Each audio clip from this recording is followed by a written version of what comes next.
Good morning, students. So, beta, we have completed the electric potential part.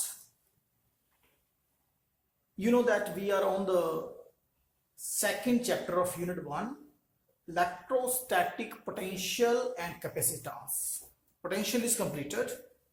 In the last topic, we have completed electrostatic potential of a two charge system, of a n charge system, and also we have done if a single charge or two charge system is in the external field, ਉਹਨਾਂ ਦੀ ਕਿੰਨੀ potential ਸੀ ਉਹ ਅਸੀਂ calculate ਕੀਤੀ. Now we are on the second part of this chapter, capacitance. Okay, before entering into the main topic capacitance, we should have a knowledge of 6 main things, some basic results. So the first result I am taking first of all, in electrostatic equilibrium, electric field is zero inside the charge conductor, meaning is we have a conductor, we can say simple conductor, not a charge conductor, inside a conductor. So we have one conductor and we have kept in an external field. External field means what? Here is a positive plate, here is a negative plate, and here is a external field E naught left. Okay. Now you know that here is a positive charge. So from a conductor means charge is free. It has equal positive and negative charge. That's why it is a neutral, right? दोनों charge में positive भी नहीं दे अंदर, negative भी नहीं दे अंदर, but they are equal in amount. That's why it is neutral. But if positive charge is here, then negative of this conductor will be attracted by this positive plate and negative will attract the positive. As much will be the positive charge here, so much negative will come here, appear will come here, and as much negative is here, so much positive will appear here. This is called induced charge. So charge is induced on it. Induced charge. One electric field is produced inside the conductor also, that is EP, but it is in the opposite direction because positive is here, negative is here, so positive to negative. So note it down. External field direction is this, and internal induced electric field. EP is what? Induced electric field. EP, induced electric field, which is induced inside the conductor, which is kept in a field. Now see, the positive and negative as much is outside, the same is produced inside. So both are in the opposite direction, and hence E naught minus EP. One direction E naught is here and EP is here. They are equal and hence no electric field will be inside. So I understand that you are now very well aware why the electric field inside is zero. है ना? क्यों zero हो गई? क्योंकि बाहर की field और अंदर की फील्ड बराबर हो गई और यहां पे इलेक्ट्रिक फील्ड बन जाती है. मान लो इसके पास ये पॉजिटिव और नेगेटिव चार्ज कम है, तो क्या हो जाएगा? ई नॉट ज्यादा होगी और ईपी कम होगी, तो अंदर थोड़ी सी ई नॉट माइनस ईपी 1 2 3 जितनी बचगी वो इस तरफ होगी, कम होगी. यहां इस फ्री स्पेस के अंदर, this is a free space outside the conductor, there is a E naught electric field, and here inside, see in this space there is no electric field. Now second one is electric field is perpendicular outside a charge conductor. We have a conductor and charge we have given to it. We have to prove it. Sometime it is coming of 1 mark also, that here is the electric field and it is this way, not with any other angles like this or this, right?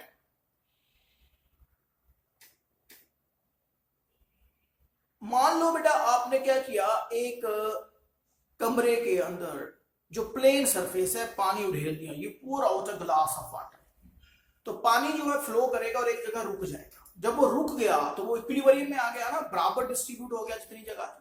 अब उसके ऊपर कोई force नहीं लगी है, आगे tangent की तरफ, आगे की तरफ को कोई फोर्स नहीं है, इसको कोई नहीं है, क्योंकि वो अब सारी कैंसिल हो चुकी है. इक्विलिब्रियम में आ गया है, right. Same when you will give a positive or negative charge to this surface, it will get uniformly distributed. Once it distributed properly, after that it is not moving, this means there is a no force, no electric field inside this section. Is it clear? Simple. समझा रहा है? Just imagine here is electric field and it is not a normal. Here is electric field. Then this electric field is making angle theta with the tangent, and normally this way. This direction E cos theta, E component E cos theta will be there. अगर ਅਸੀਂ ਕਹੀਏ ਕਿ electric field normal ਨਹੀਂ ਹੈ, ਇੱਕ angle ਬਣਾਉਂਦੀ ਹੈ theta, ਤਾਂ ਟੈਂਜੈਂਟ ਦੀ ਤਰਫ ਨੂੰ ਕੌਣ ਕੰਪੋਨੈਂਟ ਹੋਇਆ? E cos theta। ਪਰ ਅਸੀਂ ਹੁਣੇ ਕਹਿ ਕੇ ਹਟੇ ਹਾਂ कि टेंजेंट की तरफ नु कोई चार्ज नहीं जा रहा, मतलब E cos थीटा कोई फोर्स नहीं होगी, इस तरफ कंपोनेंट जीरो होएगा। E तो जीरो हो नहीं सकती, कुछ ना कुछ तो है, इसका मतलब cos थीटा जीरो होएगा। जीरो मतलब व्हाट? cos 90 लिख सकते हैं, cos है cos तो पड़ेगा, theta is 90 degree. What it is saying? The tangent and electric field has a 90 degree angle, meaning is electric field is here normal this way. If it is due to positive charge, then outside, it is due to negative charge, then inside. समझा गया? तो यहां से prove हो जाता है कि electric field हमेशा परपेंडिकुलर ही होगी सरफेस के, है ना। पानी जब रुक जाता है प्लेन सरफेस पे, तो अब उसको आगे की तरफ को कोई फोर्स नहीं है, सिर्फ नीचे को है, नॉर्मली है, वही यहां पे हो रहा है। No next part, net charge inside the conductor is zero. Net charge, see, just imagine that you have a whole solid ball, right, a conducting ball, and you are giving to charge to this. So what will happen? Charge will come immediately on the surface and get uniformly distributed. बेटा कुछ गल्लां ने बहुत ध्यान नाल समझण वालियां ने कि अगर मान लो जिवें मान लो ए डस्टर ही है, ए एक बहुत अच्छा कंडक्टर है ना, और तुसी की कीता, इसनू चार्ज देता, चार्ज दे दो, यूनिफॉर्मली स्प्रेड कर दो चार्ज, अंदर पा दो, एक सुई ले लो, सरिंज ले लो, मतलब सरिंज लेके अंदर पा, तो की होएगा? वो चार्ज जो है वो बाहर ਨੂੰ आ जाएगा, एम सरफेस की तरफ आ जाएगा, और वो बाहर बाहर ही रहेगा, अंदर नहीं होएगा। यही चीज प्रूव करनी है। Net charge inside the conductor is zero, अंदर कोई चार्ज नहीं होता है, राइट। देखो हुण गॉस लॉ कहता है कि अगर इनू चार्ज दिता है तो E dot ds is equal to Q over epsilon naught होएगा। समझ आ रहा है? हुण ਅਸੀਂ कह रहे हैं कि इलैक्ट्रिक फील्ड जो है वो तो अंदर है नहीं, प्रूव हो चुका है, कोई अंदर इलैक्ट्रिक फील्ड नहीं है। अंदर इलैक्ट्रिक फील्ड नहीं है, एरिया तो है, इसका मतलब की होया चीज तो जीरो होगी। किवें जीरो होगी? क्योंकि Q जीरो हो जाएगा, कोई भी अंदर चार्ज नहीं है ना, मतलब अंदर इलेक्ट्रिक फील्ड नहीं है, अंदर कोई चार्ज नहीं है ना, मतलब clear. Fourth point, electric field is constant on the surface and inside the conductor. ठीक है, this we will say electrostatic potential, in fact electrostatic potential V, this is very important to understand, बड़ा जरूरी है समझना। एक है तुहाडे कोल surface है, ये कहता कि जो पोटेंशियल है इस पूरे सरफेस पे कितनी होंदी है, इस तरह बिहेव करता है कि सारा ये चार्ज, मतलब क्यों चार्ज है, तो एक चार्ज सेंटर पे इस तरह बिहेव करता है, राइट। आर की रेडियस है, पोटेंशियल इस जगह पे कितनी हो गई? 1/4 पाई एप्सिलॉन नॉट चार्ज और डिस्टेंस, इस पॉइंट की चार्ज से डिस्टेंस, इतनी पोटेंशियल इस पूरे ऊपर सरफेस पे हो गई, राइट। हुण ये चीज समझनी है कि इस जगह ते इस जगह नू चार्ज लेके आते ने, कोई काम नहीं करना पैंदा, क्योंकि पोटेंशियल सेम सी, पोटेंशियल जीरो नहीं सी, इन्हां दूसरी पॉइंट की पोटेंशियल जीरो नहीं सी, पोटेंशियल कांस्टेंट सी, इसलिए कोई काम नहीं करना पिया। You know the work done is equal to BB minus BA, जितना होता पोटेंशियल का फर्क होता है। The same is here, inside अंदर कोई इलेक्ट्रिक फील्ड नहीं है, कोई फोर्स नहीं है। अगर असी कोई चार्ज लेके आते ने एक जगह ते दूसरी जगह, देन कोई काम नहीं करना पैना फिर, क्योंकि इलेक्ट्रिक फील्ड ही नहीं है ना। असी इलेक्ट्रोस्टैटिक पोटेंशियल रेजिस्ट पढ़िया कि अगर साडे कोल दो चार्ज सिस्टम है, एक चार्ज नू असी इत्थे लेके आ रहे हैं इस जगह पे, ਤਾਂ ਪਹਿਲੇ ਚਾਰਜ ਨੂੰ ਲਾਉਣ 'ਚ ਕੋਈ ਕੰਮ ਨਹੀਂ ਕਰਨਾ ਪੈਂਦਾ ਕਿਉਂਕਿ ਕੋਈ ਫੀਲਡ ਨਹੀਂ ਹੈ, ਦੂਜੇ ਨੂੰ ਲਾਉਣ ਨੂੰ ਜ਼ਰੂਰ ਕਰਨਾ ਪੈਂਦਾ क्योंकि फील्ड ही नहीं है। तो इसी तरह अंदर फील्ड नहीं है तो चार्ज चाहे एक घुमाओ चाहे दूजा घुमाओ, मतलब तुसी चार्ज जिथे मर्जी लेके जाओ, कोई फील्ड ही नहीं है, इसलिए कोई काम नहीं करना पैगा। तो अंदर कोई काम नहीं करना पै रहा, क्यों नहीं करना पै रहा? क्योंकि फील्ड नहीं है, बट पोटेंशियल जीरो नहीं है। पोटेंशियल उन्नी है जितनी की इस सरफेस पे है, इस पॉइंट पे उन्नी ही पोटेंशियल जितनी इत्थे है, इस पे भी same potential is here inside through out as is on the surface. This we want to stand कि पूरे सरफेस ते और अंदर पोटेंशियल जीरो ने, क्योंकि चार्ज नू सरफेस ते भी ले जाने कोई काम नहीं करना पैंदा, तो पोटेंशियल कांस्टेंट है इसलिए, और अंदर भी नहीं करना पैंदा क्योंकि पोटेंशियल कांस्टेंट है।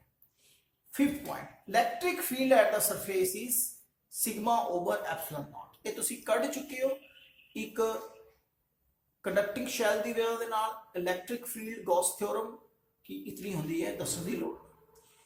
Now surface charge density is different on the surface. Surface charge density मान लो तुहाडे कोल इस तरह का एक कोई कंडक्टर है, तुसीं चार्ज दिता और वो चार्ज इस तरह फैल गया, ठीक है, एवं फैल गया। इस जगह पे 2 चार्ज आ गया, चार्ज और ये एरिया डिवाइड बाय कर लिया तुसीं सरफेस चार्ज डेंसिटी। इत्थे भी 2 चार्ज आ गए लेकिन एरिया घट आया, तो सिग्मा क्या होता है? चार्ज ओवर एरिया, चार्ज पर एरिया। नेचुरली इत्थे दा एरिया घट है तो सिग्मा ज्यादा आएगा। ये कह रहे हैं कि सरफेस चार्ज डेंसिटी जो है वो अलग अलग सरफेस पे अलग अलग हो सकती है। चार्ज यूनिफॉर्मली डिस्ट्रीब्यूट होएगा, चार्ज यूनिफॉर्मली डिस्ट्रीब्यूट होएगा, बराबर तरह से डिस्ट्रीब्यूट होएगा, पर एक जगह पे ज्यादा चार्ज इकट्ठा हो जाएगा, एक जगह पे ज्यादा चार्ज इकट्ठा हो जाएगा, इसलिए उत्थे डेंसिटी ज्यादा हो जाएगी। क्लियर? इन्हीं समझाइए। जिमें मैं तुहानू एग्जांपल दवा कि तुहाडे कोल बहुत सारे रूम्स ने और रूम्स छोटे बड़े ने, हर क्लास दे विच तुसी 30 स्टूडेंट्स रखोगे तो बड़े वाले रूम च डेंसिटी घट और छोटे वाले रूम च डेंसिटी ज्यादा हो जाएगी। ये छोटे वाला रूम है, उत्थे डेंसिटी ज्यादा होई पई है। सो ये 6th रिजल्ट सीगे जो तुसी समझने ने। हुण है electrostatic shielding.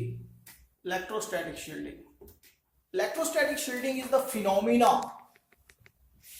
of protecting certain space from external electric field. What is the meaning?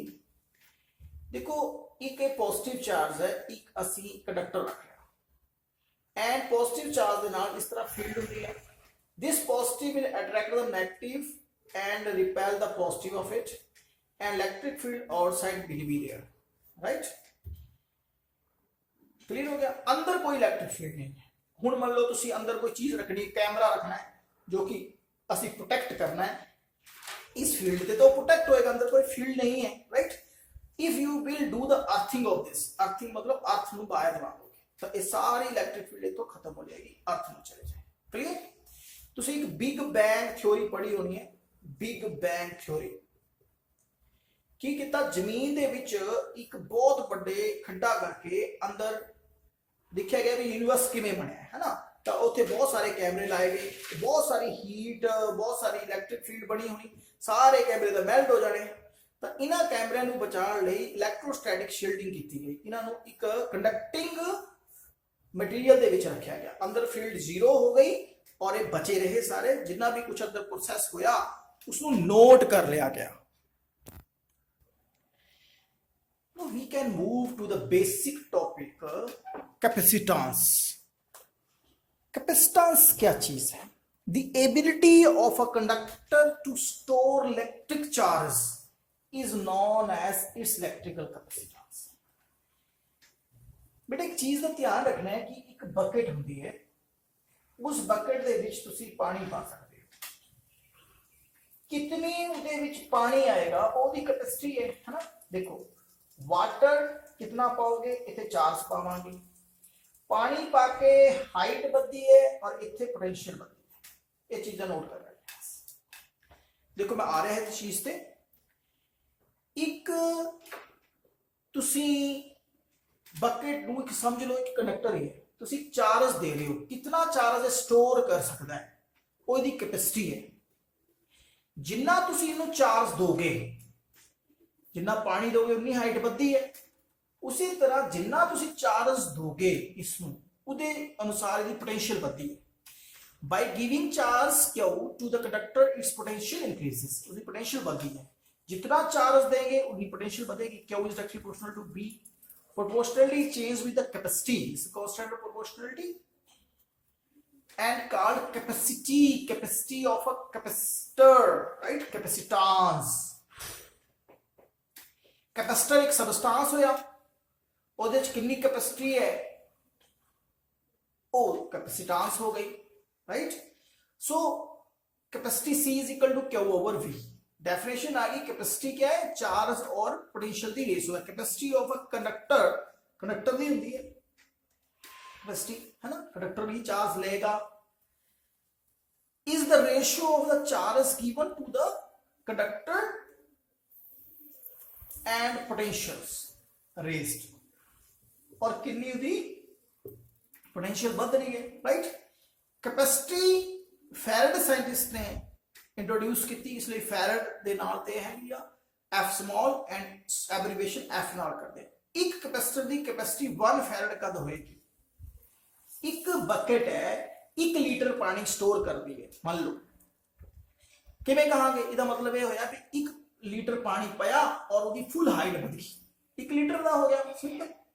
उसी तरह यही कंडक्टर 1 फैरड कैपेसिटी का है, किवें, अगर 1 कूलम चार्ज दिता और 1 वोल्ट बढ़ गई इसकी potential, hence conductor is said to have a capacity of 1 farad if 1 volt potential raises of it by 1 coulomb of charge। 1 coulomb ਦੇ ਨਾਲ ਇਹਦੀ 1 वोल्ट पोटेंशियल बढ़ जाए तो ਅਸੀਂ ਕਹਾਂਗੇ 1 फैरड कैपेसिटी है, सिंपल। सो सिंपल है बेटा, कैपेसिटी का मतलब होता है चार्ज स्टोर करना, और जो जितना ज्यादा चार्ज स्टोर करेगा उसकी उन्नी ज्यादा कैपेसिटी, उन्नी ही ज्यादा कैपेसिटेंस बन जाएगी। नेक्स्ट टॉपिक लेंगे हैं capacity of isolated spherical conductor. एक सफेयर है, उसकी कैपेसिटी पता करनी है आर रेडियस का। मान लो तुसी क्यों चार्ज इन्हों दिता, बाहर आ गया, राइट? कितनी दी पोटेंशियल आएगी, तुहानू पता ही है, ए आएगी। कैपेसिटी कितनी बन गई फिर इसकी, क्योंकि इन्हों क्यों चार्ज दिता तो इन्नी दी पोटेंशियल बन रही है, तो कैपेसिटी बन गई C is equal to Q. Q की जगह क्यू लिखा, V की जगह ए लिख लिया, राइट? 1/4 पाई एप्सिलॉन इधर आ गया, क्यू ने क्यू कर लिया। Capacity is equal to 4 pi epsilon naught R, means directly proportional to R हो गया। जितनी बड़ा वो सबस्टांस होएगा, जितना बड़ा उसका रेडियस होएगा, उतनी ज्यादा कैपेसिटी होएगी। जिवें मान लो अर्थ है, अर्थ इज अ कंडक्टर, है ना, अर्थ दे विच करंट जो है वो पास हो जाता है ना, अंदर चला जाता है। कैपेसिटी उसकी कितनी है, 4 पाई एप्सिलॉन नॉट R, इसकी वैल्यू तुहानू पता ही है 1/4 पाई एप्सिलॉन नॉट की जो वैल्यू होती है वो 9 × 10 की 9 होती है, का मतलब इसकी कितनी होगी, 1/9 × 9। रेडियस कितना है, 6400 किलोमीटर, मीटर च बदलिया था, 6.4 × 10⁻⁶। डिवाइड कितना इन्होंने, डिवाइड कर दिया 0.711 × 10⁻3। Now this is 10⁻3, this is 10⁻3, means becomes micro and 711 microfarad। देखो इतना बड़ा अर्थ है और उसकी कैपेसिटी माइक्रो दे विच है, मतलब 1 फैरड भी नहीं हुई, मतलब कि 1 फैरड जो है वो बहुत बड़ी कैपेसिटी होती है। Okay, farad is a very big unit of a capacity. Clear बेटा? ओके बेटा।